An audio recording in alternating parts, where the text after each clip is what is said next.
नमस्कार दर्शक बंधु आज क्षुद्र भिडियो आपण मानक स्वागत। दर्शक बंधु जहाँ होईगले मध्य जेते बड़ असुविधा होईगले मध्य आपण माने रविवार दिन भूल भी यही सब काम को करिवे नहीं। जदि भी जानतारे किंबा अजाणतारे आपण माने रविवार दिन यही सब भूल को करि देउछंती तेबे आपणक उपरे माँ लक्ष्मी रुष्ट होई जिबे एवं आपणक घर छाड़ी मध्य चली जाई पारंती। दर्शक बंधु आपण माने जानिछंती जो व्यक्ति उपरे माँ लक्ष्मी कोप करि दियंती से व्यक्ति लक्ष्मी छड़ा होई जाए एवं ता जीवन रे सदा सर्वदा धनर संकट देखा देई थाए। ता सहित से व्यक्तिटी तार संपूर्ण जीवन रे ऋण करजर सामना करबाकू पड़ी थाए।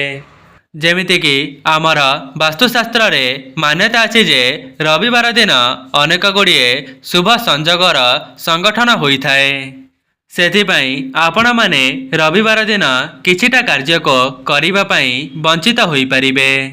तेबे जो व्यक्ति माने जानतारे किंबा अजाणतारे रविवार दिन यही सब भूल को करि दियंती तेबे सेमानंक जीवन को दुख दारिद्रतार आगमन होई थाए एवं से घरटी को माँ लक्ष्मी परित्याग करी चली जाइथांती।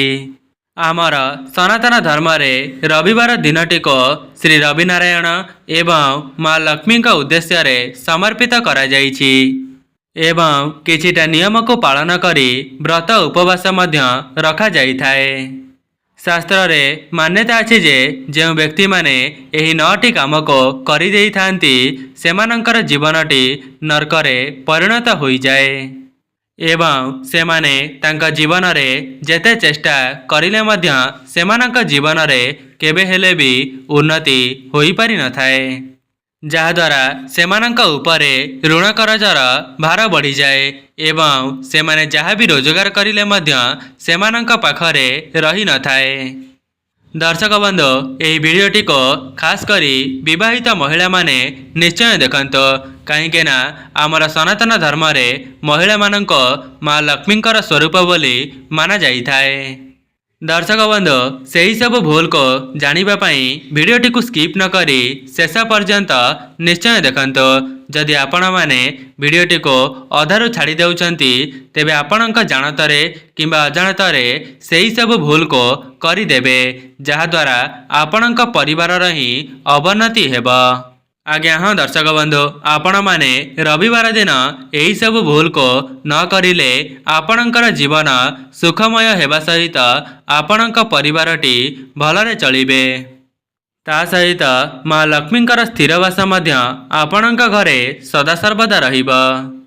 दर्शक बंधु मु आपण मानको वीडियोर आगरे बताइबी जे रविवार दिन एमिति केउ कार्य को करिबा द्वारा माँ लक्ष्मी आपणक उपरे प्रसन्न होई जिबे एवं केउ कार्य को करिबा द्वारा माँ लक्ष्मी आपणक उपरे क्रोधित होई जिबे। सेथिपाई जेउ माने भी एही वीडियोटी को देखुचंती शेष पर्यंत निश्चय देखंतो। आपण माने एहा द्वारा जानि परिबे जे रविवार दिन कौन खाइबा उचित एवं कौन न खाइबा उचित जहा द्वारा आपणक परिवार रही मंगल होई थाए। दर्शक बंधु जदि आपण माने एही सब भूल को पूर्वरु जानि जिबे तेबे आपण माने सेही सब भूल को करिवे नाही एवं आपणक परिवारटी सुख शांति रे चलिबा सहित आपण मध्य आपणक जीवन रे उन्नति करि परिबे। दर्शक बंधु यह को जानिबा पूर्वर आपण मानक अनुरोध वीडियोटी को लाइक करी कमेंट बॉक्स रे जय माँ लक्ष्मी जय जगन्नाथ अवश्य लिखि दियंतो एवं चैनलटी रे नुआ थिले चैनलटी को सब्सक्राइब करि दियंतो। दर्शक बंधु आमर वास्तुशास्त्र रे गुरुवार मंगलवार एवं शनिवार दिन किछिटा कार्य को करिबा पई वर्जन करा जाइछि किंतु आपण माने रविवार दिन मध्य एमिति किछि कार्य को करंतु नाही जहा द्वारा आपणकर ही अमंगल हेबा। आमर सनातन धर्म रे रविवार दिनटी को माँ लक्ष्मी एवं सूर्यदेव को समर्पित करा जाइछि। आपण माने रविवार दिन माँ लक्ष्मी को प्रसन्न कराइबा पई किछिटा उपायर पालन करि परिबे। ଆପଣମାନେ ରବିବାର ଦିନ ମା ଲକ୍ଷ୍ମୀଙ୍କୁ ପ୍ରସନ୍ନ କରାଇବା ପାଇଁ କିଛିଟା ବିଶେଷ ଉପାୟକୁ ପାଳନ କରିପାରିବେ, ଯାହାଦ୍ୱାରା ମା ଲକ୍ଷ୍ମୀଙ୍କ ଆଶୀର୍ବାଦ ଆପଣଙ୍କ ଉପରେ ସଦାସର୍ବଦା ରହିବ। ଦର୍ଶକ ବନ୍ଧୁ, ଆପଣଙ୍କ ଘରର ଉନ୍ନତି ଆପଣଙ୍କ ମୁଖ୍ୟ ଦ୍ୱାରରୁ ହିଁ ଜଣାପଡ଼ିଯାଏ। ସେଥିପାଇଁ ଯେଉଁମାନେ ବି ଏହି ଭିଡ଼ିଓଟିକୁ ଦେଖୁଛନ୍ତି, ଆପଣମାନେ କେବେ ହେଲେ ବି ଆପଣଙ୍କ ମୁଖ୍ୟ ଦ୍ୱାର ସାମ୍ନାରେ ଜୋତା ଚପଲକୁ ରଖିବେ ନାହିଁ। ଯଦି ବି ଆପଣମାନେ ଆପଣଙ୍କ ମୁଖ୍ୟ ଦ୍ୱାର ସାମ୍ନାରେ ଜୋତା ଚପଲକୁ ରଖିବେ, ତେବେ ମା ଲକ୍ଷ୍ମୀ ଆପଣଙ୍କ ଉପରେ କ୍ରୋଧିତ ହୋଇଯିବେ ଏବଂ ଆପଣଙ୍କ ଘର ଛାଡ଼ି ସଦାସର୍ବଦା ଚାଲିଯିବେ। ଆପଣମାନେ ଜାଣିଛନ୍ତି, ଯେଉଁ ବ୍ୟକ୍ତିର ଜୀବନରୁ ମା ଲକ୍ଷ୍ମୀ ଛାଡ଼ିକରି ଚାଲିଯାଆନ୍ତି, ତେବେ ସେହି ବ୍ୟକ୍ତିର ଜୀବନଟି ନର୍କରେ ପରିଣତ ହୋଇଯାଏ। ତା ସହିତ ସେହି ବ୍ୟକ୍ତିର ଜୀବନକୁ ଧନ ଆସିବାର ସମସ୍ତ ମାର୍ଗ ମଧ୍ୟ ବନ୍ଦ ହୋଇଯାଇଥାଏ। ଆମର ବାସ୍ତୁଶାସ୍ତ୍ରରେ ମାନ୍ୟତା ଅଛି, ଯେଉଁ ଘରୁ ମା ଲକ୍ଷ୍ମୀ ଛାଡ଼ିକରି ଚାଲିଯାଆନ୍ତି, ସେହି ଘରର ଉନ୍ନତି କେବେ ହେଲେ ବି ହୋଇପାରିବ ନାହିଁ। ଦର୍ଶକ ବନ୍ଧୁ, ଆପଣମାନେ ଦେଖିଥିବେ, ଗାଁ ଗହଳିରେ ଅନେକ ଲୋକମାନେ ଏମିତି ବି ଅଛନ୍ତି, ଯେଉଁମାନେ ତାଙ୍କ ମୁଖ୍ୟ ଦ୍ୱାର ସାମ୍ନାରେ ଲଙ୍କା ଏବଂ ଲେମ୍ବୁର ହାରଟିକୁ ଟଙ୍ଗାଇଥାନ୍ତି। ଦର୍ଶକ ବନ୍ଧୁ, କ'ଣ ଆପଣମାନେ ଜାଣିଛନ୍ତି ଏହାକୁ ଟଙ୍ଗାଇବା ଦ୍ୱାରା ଆପଣଙ୍କ ଘରର କ'ଣ ହୋଇଥାଏ? ତାହାର ଅର୍ଥ ହେଉଛି ଦରିଦ୍ରତାକୁ ନାଶ କରିଥାଏ ଲେମ୍ବୁ। ଯେଉଁ ଘରର ମୁଖ୍ୟ ଦ୍ୱାର ସାମ୍ନାରେ ଲଙ୍କା ଏବଂ ଲେମ୍ବୁର ହାରଟି ଟଙ୍ଗା ଯାଇଥାଏ, ତେବେ ସେହି ଘରକୁ କେବେ ହେଲେ ବି ଦୁଃଖ ଦାରିଦ୍ରତା ପ୍ରବେଶ କରିପାରିନଥାଏ। ସେଥିପାଇଁ ଯେଉଁମାନେ ବି ଏହି ବିଷୟରେ ଜାଣିଛନ୍ତି, ସେମାନେ ତାଙ୍କ ମୁଖ୍ୟ ଦ୍ୱାର ସାମ୍ନାରେ ଲଙ୍କା ଏବଂ ଲେମ୍ବୁର ହାରଟିକୁ ଟଙ୍ଗାଇଥାନ୍ତି, ଯାହାଦ୍ୱାରା ସେମାନଙ୍କ ଘରକୁ ଦୁଃଖ ଦାରିଦ୍ରତା ପ୍ରବେଶ କରିପାରିନଥାଏ। ଦର୍ଶକ ବନ୍ଧୁ, ବର୍ତ୍ତମାନ ଆପଣମାନଙ୍କ ମନରେ ପ୍ରଶ୍ନ ଆସୁଥିବ ଯେ ମା ଲକ୍ଷ୍ମୀ ପ୍ରତ୍ୟେକ ବ୍ୟକ୍ତିମାନଙ୍କ ଘରକୁ କାହିଁକି ଆସନ୍ତି ନାହିଁ? ଏହାର ଅର୍ଥ ହେଉଛି, ଯେଉଁ ଘରର ନାରୀମାନଙ୍କୁ ଅସମ୍ମାନିତ କରାଯାଇଥାଏ ଏବଂ ଘରର ଝିଅମାନଙ୍କୁ ଅସମ୍ମାନିତ କରାଯାଇଥାଏ, ସେହି ଘରେ ମା ଲକ୍ଷ୍ମୀ କେବେ ହେଲେ ବି ବାସ କରନ୍ତି ନାହିଁ। ଏହାର ଅର୍ଥ ହେଉଛି, ଯଦି ଆପଣମାନଙ୍କ ଘରେ ଝିଅ ବୋହୂମାନଙ୍କର ସମ୍ମାନ କରାଯାଉନଥିବ, ତେବେ ଆପଣମାନେ ହିଁ ବିଚାର କରନ୍ତୁ ମା ଲକ୍ଷ୍ମୀ ଆପଣଙ୍କ ଘରେ କିଭଳି ଭାବରେ ବାସ କରିବେ। ତା ସହିତ ଯଦି ଆପଣମାନଙ୍କ ଘରେ କୌଣସି ଭଗବାନଙ୍କର ଭାଙ୍ଗି ଯାଇଥିବା ମୂର୍ତ୍ତି ଅଛି, ତେବେ ମଧ୍ୟ ଏହା ଅଶୁଭ ହୋଇଥାଏ। କାହିଁକି ନା ଯେଉଁ ବ୍ୟକ୍ତିମାନଙ୍କ ଘରେ ଭାଙ୍ଗି ଯାଇଥିବା ମୂର୍ତ୍ତିର ପୂଜା କରାଯାଇଥାଏ, ସେହି ଘରେ ନକାରାତ୍ମକ ଶକ୍ତିର ବାସ ହୋଇଥାଏ। ଦର୍ଶକ ବନ୍ଧୁ, ବିଶେଷ କରି ରବିବାର ଦିନ କିଛିଟା କାର୍ଯ୍ୟରୁ ଆପଣମାନେ ବଞ୍ଚିବା ଉଚିତ। ଯଦି ଆପଣମାନେ ସେହି ସବୁ କାର୍ଯ୍ୟକୁ ନ କରିବେ, ତେବେ ଆପଣଙ୍କ ଉପରେ ମା ଲକ୍ଷ୍ମୀ ଏବଂ ନାରାୟଣଙ୍କ ଆଶୀର୍ବାଦ ସଦାସର୍ବଦା ରହିଯିବ। ତା ସହିତ ଆପଣଙ୍କ ପରିବାରର ମଧ୍ୟ ଉନ୍ନତି ହେବ। ଦର୍ଶକ ବନ୍ଧୁ, ଯଦି ଆପଣମାନେ ଏହି ଛୋଟିଆ ଛୋଟିଆ ଜିନିଷ ଉପରେ ଦୃଷ୍ଟି ରଖିବେ, ତେବେ ଆପଣଙ୍କ ଜୀବନରେ କେବେ ହେଲେ ବି ଦୁଃଖ ଦାରିଦ୍ରତାର ପ୍ରବେଶ ହୋଇପାରିବ ନାହିଁ।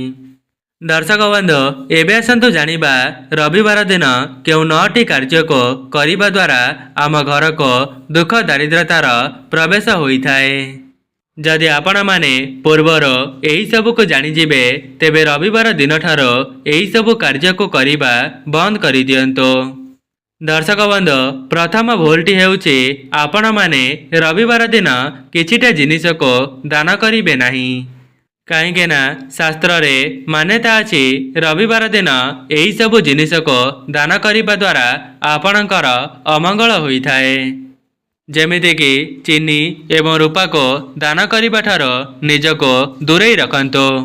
ଯେମିତିକି ଚିନିକୁ ଶୁକ୍ରଦେବଙ୍କର କାରକ ବୋଲି ମାନାଯାଇଥାଏ ଏବଂ ରବିବାର ଦିନ ଆପଣମାନେ ଚିନିକୁ ଦାନ କରିବା ଦ୍ୱାରା ଆପଣଙ୍କର ଶୁକ୍ରଗ୍ରହ ଦୁର୍ବଳ ହୋଇଯାଆନ୍ତି। ଦର୍ଶକ ବନ୍ଧୁ, ଦ୍ୱିତୀୟ କାର୍ଯ୍ୟଟି ହେଉଛି, ଆପଣମାନେ ରବିବାର ଦିନ କେବେ ହେଲେ ବି ନୂତନ ଗୃହ ଏବଂ ଜାଗାକୁ କ୍ରୟ କରନ୍ତୁ ନାହିଁ। କାହିଁକି ନା ଶାସ୍ତ୍ରରେ ମାନ୍ୟତା ଅଛି, ରବିବାର ଦିନ ସମ୍ପତ୍ତି କ୍ରୟ କରିବା ଦ୍ୱାରା ଆପଣଙ୍କର ସମ୍ପତ୍ତି କ୍ଷୟ ହୋଇଥାଏ। दर्शक बंधु आपण माने चाहिए गुरुवार एवं मंगलवार दिन नूतन जगह बाड़ी को क्रय करिपारिबे जहाद्वारा माँ लक्ष्मींकर आशीर्वाद आपणक उपरे सदासर्वदा रहिबो। तृतीय कार्यटी हेउछि आपण माने रविवार दिन रातिरे शोइबा समय रे अईठा बासन को पकाई करी शोइबे नाही। आमर पूर्वपुरुष माने कही जाइछन्ति जे एवं वर्तमानर वृद्धा वृद्धा माने कहउछन्ति जे जदि आपणक घरे रातिरे शोइबा समय रे अईठा बासन को पकाई देबे तेबे आपणक घरे अलक्ष्मींकर बास होइथाए। दर्शक बंधु विशेष करी रविवार दिन आपण माने केबे हेले भी अईठा बासन को पकाई करी शोइबे नाही।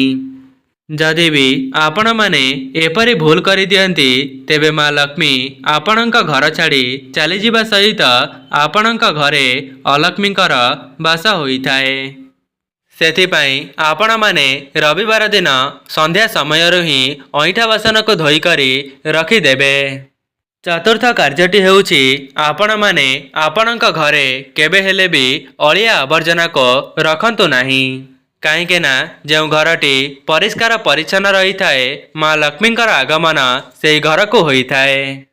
कहीं ना रविवार दिनटी माँ लक्ष्मींकर प्रियवार होइतिबा कारणरो आपण माने रविवार दिन केबे हेले भी आपणक घरे अलिया आवर्जना को रखिबे नाही।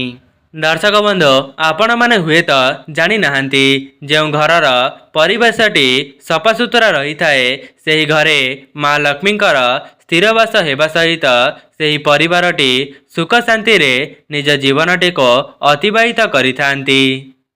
दर्शक बंधु आपण माने जानिछंती माँ लक्ष्मी को अन्नपूर्णा बोली कुहा जाइथाए। सेथिपाई आपणक रोषेई घर को केबे हेले भी अलिया आवर्जना करी रखिबे नाही। ता सहित आपणक रोषेई घरे सदासर्वदा सफासुतरा बासन को ही रखिपारिबे। केबे हेले भी अईठा बासन को बहुत समय धरी पकाई करी रखिबे नाही।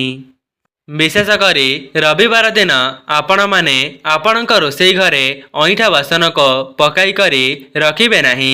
एपरी करिबा द्वारा माँ लक्ष्मी आपणक उपरे रुष्ट होई जांती जहाद्वारा आपणक जीवन को नरकरे परिणत करि दियंती। दर्शक बंधु रविवार दिनटी माँ लक्ष्मी को समर्पित होइतिबा कारणरो आपण माने केबे हेले भी टंकार नेणदेण रविवार दिन करंतु नाही। ता सहित आपण माने रविवार दिन काहाठारो भी टंका को धार आनंतु नाही किंबा धार दियंतु नाही। कहीं ना शास्त्र रे मान्यता अछि जो माने भी यही सब कार्य करिथांती सेमानक जीवन को धन आसीबार मार्ग बंद होई जाइथाए। ता सहित आपण माने रोषेई घरर कौनसी सामग्री को मध्य रविवार दिन किणंतु नाही एवं घर जमीबाड़ी को मध्य रविवार दिन क्रय करंतु नाही। जदि भी परिवारर कौनसी भी सदस्य माने जानतरे किंबा अजाणतरे यही सब भूल कर दियंती तेबे सेही परिवारर सदस्य माननको ही एहार कुपरिणाम भोगिबा पई पड़िथाए। सेथिपाई आपण माने रविवार दिन पूजा पाठ एवं आराम मध्य करि पारिबे। दर्शक बंधु रविवार दिन केबे हेले भी पति पत्नी झगड़ा करंतु नाही। एपरी करिबा द्वारा आपणकर वैवाहिक जीवन रे अमंगल होइथाए। ता सहित आगामी समय रे बहुत बड़ विपदर सामना मध्य करिबाको पड़िपारे। दर्शक बंधु आपण माने रविवार दिन केबे हेले भी आमिषर भक्षण करंतु नाही। एपरी करिबा द्वारा आपणक जीवन रे घोर दारिद्रता माड़ी आसीथाए। कहीं ना आपण माने रविवार दिन आमिषर भक्षण करिबा द्वारा आपणक घरे नकारात्मक शक्तिर बास होइथाए एवं माँ लक्ष्मी मध्य आपणक घरो सदासर्वदा छाड़ी करी चली जाइथांती। ता सहित आपण माने रविवार दिन राग हिंसा क्रोध मन मतांतर ठारो निजको दूरेई रखंतु। दर्शक बंधु मोर कहिबार अर्थ हेउछि आपण माने रविवार दिन समस्तंक सहित नम्रतार सहित कथबार्ता हुअन्तु। दर्शक बंधु एमिति भी किछिटा जिनिस अछि जाहाकु आपण माने रविवार दिन किनिबा द्वारा माँ लक्ष्मी आपणक उपरे प्रसन्न होइथांती। ତେବେ ସେହି ଜିନିଷ ଗୁଡ଼ିକ ହେଉଛି ସାଜ ଶୃଙ୍ଗାରର ଦ୍ରବ୍ୟ, ସଙ୍ଗୀତ, ବାଦ୍ୟଯନ୍ତ୍ରକୁ କ୍ରୟ କରିବା ଦ୍ୱାରା ମା ଲକ୍ଷ୍ମୀ ପ୍ରସନ୍ନ ହୋଇଥାନ୍ତି।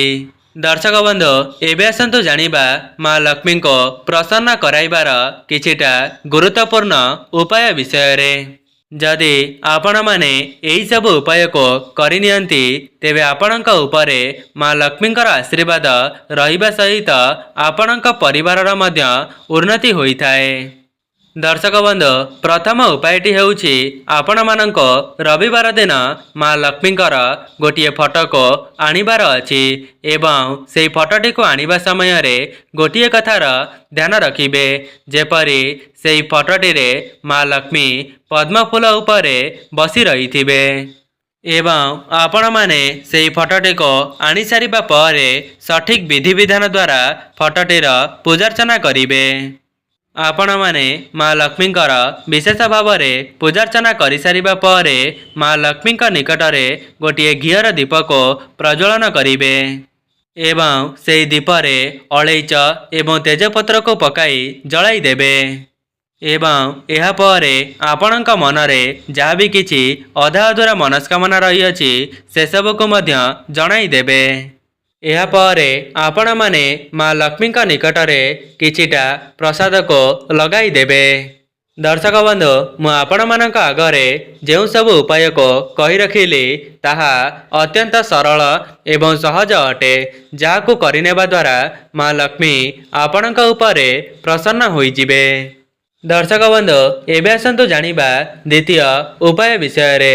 ଦ୍ୱିତୀୟ ଉପାୟଟିରେ ଆପଣମାନେ ଗୋଟିଏ ମାଟିର କଳସକୁ ଆଣିବେ ଏବଂ ସେହି କଳସରେ ଅରୁଆ ଚାଉଳକୁ ଭରିଦେବେ ଏବଂ ସେହି ଚାଉଳ ଉପରେ ଗୋଟିଏ 1 ଟଙ୍କିଆ ମୁଦ୍ରାକୁ ରଖି ତାହାକୁ ଘୋଡ଼ାଇ ଦେବେ ଏବଂ ସେହି କଳସଟିକୁ ନେଇ ଆପଣଙ୍କ ଘର ପାଖରେ ଥିବା ମନ୍ଦିରର ପୂଜକଙ୍କୁ ଦାନ କରିଦେବେ। ଏପରି କରିନେବା ଦ୍ୱାରା ମା ଲକ୍ଷ୍ମୀ ଆପଣଙ୍କ ଉପରେ ପ୍ରସନ୍ନ ହୋଇଯିବେ। ଦର୍ଶକ ବନ୍ଧୁ, ପରବର୍ତ୍ତୀ କାର୍ଯ୍ୟଟି ହେଉଛି, ଯଦି ଆପଣମାନେ କୌଣସି ଶୁଭ କାର୍ଯ୍ୟକୁ ଯିବା ସମୟରେ ଦହି ଏବଂ ଚିନିକୁ ଖାଇ ସେହି କାର୍ଯ୍ୟଟିରେ ଯାତ୍ରା କରନ୍ତି ତେବେ ଆପଣଙ୍କର ସେହି କାର୍ଯ୍ୟଟି ଶୁଭମଙ୍ଗଳ ହୋଇଥାଏ।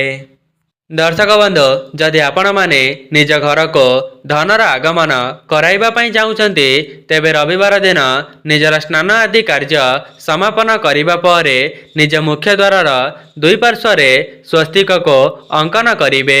ତା ସହିତ ମା ଲକ୍ଷ୍ମୀଙ୍କର ପାଦପଦ୍ମକୁ ମଧ୍ୟ ଅଙ୍କନ କରିବେ। ଏପରି କରିବା ଦ୍ୱାରା ମା ଲକ୍ଷ୍ମୀଙ୍କର ଆଗମନ ଆପଣଙ୍କ ଘରକୁ ହୋଇଥାଏ। ତା ସହିତ ଆପଣଙ୍କ ମନରେ ଯାହା ବି କିଛି ମନସ୍କାମନା ରହିଅଛି ସେସବୁକୁ ମଧ୍ୟ ମା ଲକ୍ଷ୍ମୀ ପୂରଣ କରିଦେବେ।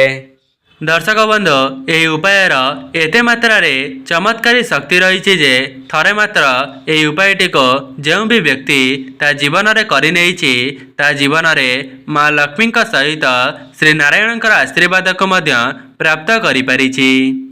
ତେବେ ଦର୍ଶକ ବନ୍ଧୁ, ଏହା ଥିଲା ସେହି ସବୁ କାର୍ଯ୍ୟ ଯାହାକୁ ଆପଣମାନେ ରବିବାର ଦିନ କରିବେ ନାହିଁ।